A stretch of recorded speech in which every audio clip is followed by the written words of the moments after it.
Hello and welcome. You're watching Times Now. I'm Padmaja Joshi. In light of the new farm laws, why is there such chaos about mandis? The issue is basically this. The new farm laws give the farmers a choice.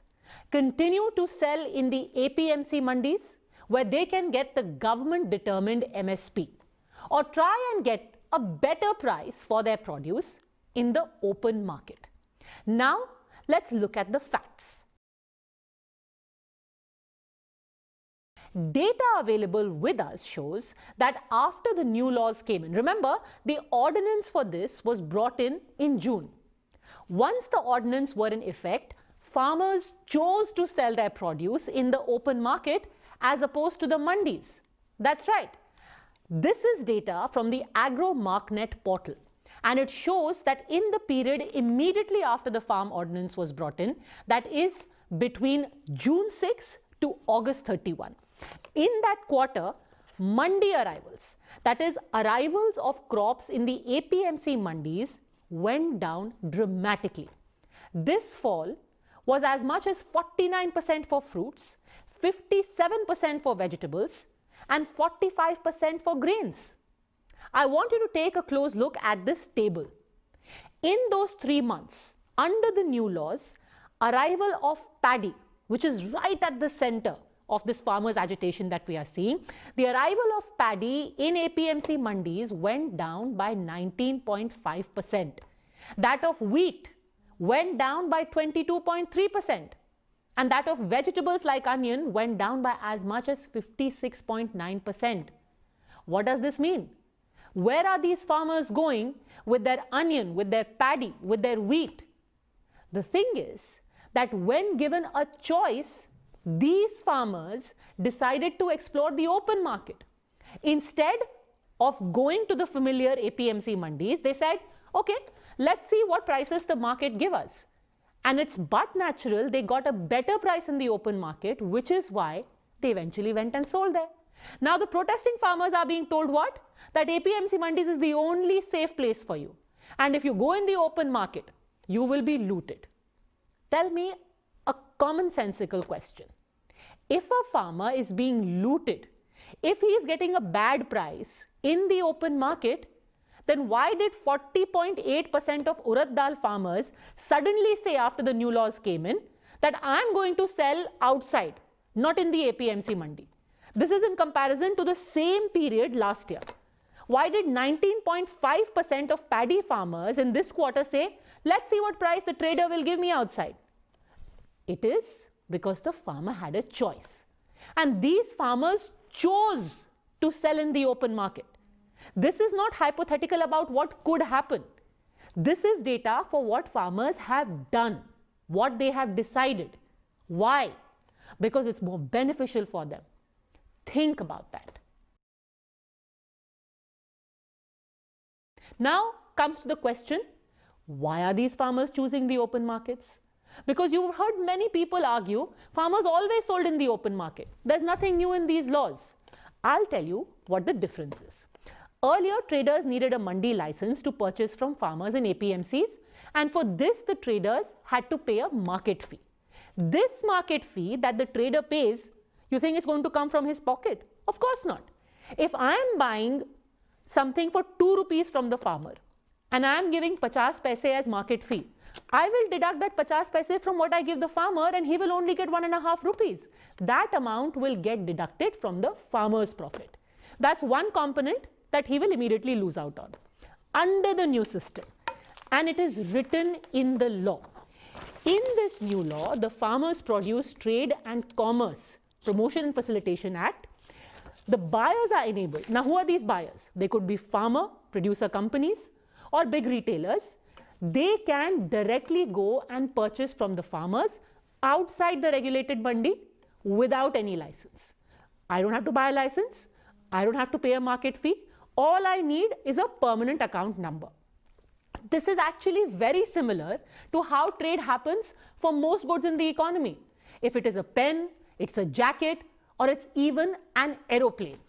Now, many people are wondering, if a trader just comes in armed with a PAN number, maybe there are chances that he is going to engage in fraud. For that also, the government actually has written in that they could, if the need arises, the central government may, if it is of the opinion that it is necessary and expedient in the public interest to do so, prescribe a system for electronic registration for a trader, modalities of trade transaction and mode of payment of scheduled farmers' produce in a trade area, which means that basically you just need to have a PAN number and you can be a trader. But the law already says, if the farmer feels that, somebody could come and cheat him, just have a PAN number, they can actually have that registration also done. It already exists in the law. Now let me tell you the second component. One place where immediately the farmer is saving money is this amount that the trader deducted because he had to pay the mandi fees. There's a second component where the farmer is going to save money. That is on the commission that he pays to the Artiya. Now, in the current situation, under the old laws, traders cannot buy directly from mandis. They cannot directly take the mandi license. They have to go via an Artiya or a middleman. This middleman takes the mandi license, and when he facilitates this trade between one side you have the farmer, trader, I'm in the middle, they take a commission. This commission roughly is about 2.5%, 3%. And where is this 2.5% going to come from? Again, it is going to be cut from the price that the farmer should be getting. जो मेरी pocket में जाना चाहिए, उससे 2.5% is going as commission. This is just pure figures, real money that the farmer is losing out on. And don't even get me started on the other losses which you can't really see, but there are losses that the farmer suffers in terms of price, thanks to the cartelization that happens in the APMC. Now, what is cartelization? I'm an Artiya. I go up to the trader and say, listen, this farmer is going to get 100 quintals of paddy. What we'll tell him is that only 70 quintals is good enough, and we will give you MSP on 70 quintals. 30 quintals we will buy at a low rate, at a market rate. Now, all the Artiyas and traders are together. They are a cartel. They are hand in glove. They've spoken to each other. So if I am the farmer and I come to you and you say, only 70 quintals I'm going to buy at MSP. I go to the next trader and the next trader and the next trader, but they are all in it together. So I have no option. The farmer is disempowered. The cartel has ganged up against him, and these are losses that nobody can even document and tell you. In an open market, if I am a farmer, I will directly negotiate with the trader. And since now the trader's definition has been opened up, anyone with a PAN card can come in, how many people will you cartelize? If you've got 100 traders who have ganged up, I will go to the 101st trader and say, okay, you tell me, how much money will you give me? I'll go to the next buyer or the next buyer. Simple.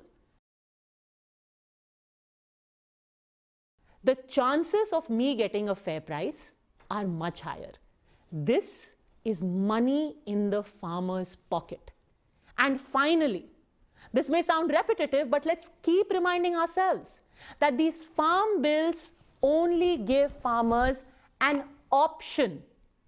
APMCs are going nowhere. They existed earlier, they exist now, they will exist in the future. The farmer will make an informed choice, APMC or open market. And data now available to us seems to suggest that the farmers have made an informed choice.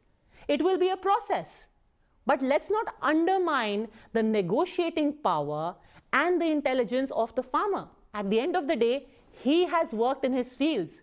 He wants and deserves the best price. So at the end of the day, we don't have to certify whether the APMC in mandi is better or the open market. The important point is that both are available to the farmer. He can choose where he sells based on which gives him a better price. And as these statistics show, that so far farmers are willing and they are taking that leap. If this video helped you understand a little bit about the big brouhaha between the APMC mandi and the open market, don't forget to share it with your friends. Don't forget to also go to our Facebook page, like us on YouTube, and keep watching Times Now I, where I explain.